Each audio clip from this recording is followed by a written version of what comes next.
Благодарю вас за участие в Международном салоне «Комплексная безопасность 2023».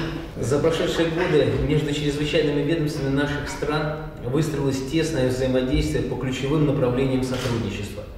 Отмечу, что содействие становлению Республики Абхазия, а также развитие ее социально-экономической сферы отражено в концепции внешней политики России, утвержденной президентом Российской Федерации Владимиром Владимировичем Путиным. Мы всегда рады делиться с нашими друзьями имеющимся опытом и знаниями в области защиты от чрезвычайных ситуаций и пожаров. В учебных заведениях МЧС России проходит обучение курсанта МЧС Абхазии. После выпуска они вернутся на родину и будут служить нашему общему делу помощи людям, попавшим в беду.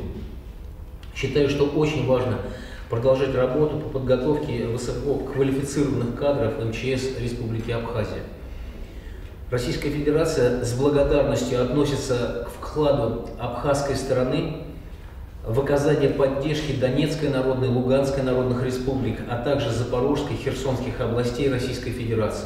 Абхазская сторона и руководство страны очень благодарен за ту поддержку, за то отношение, которое всегда оказывает Российская Федерация, в частности, межведомственные теплые отношения. Это играет, безусловно, огромную роль в развитии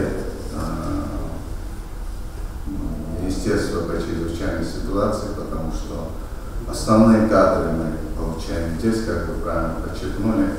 Мы готовим здесь специалистов, которые в дальнейшем служат, выполняют свои задачи после такого полученного образования, опыта. И на сегодняшний день этой традиции продолжается. И еще раз хочу поблагодарить за предоставленную возможность. Спасибо. И мы очень надеемся, что и в дальнейшем эти традиции, эти взаимодействия будут продолжены.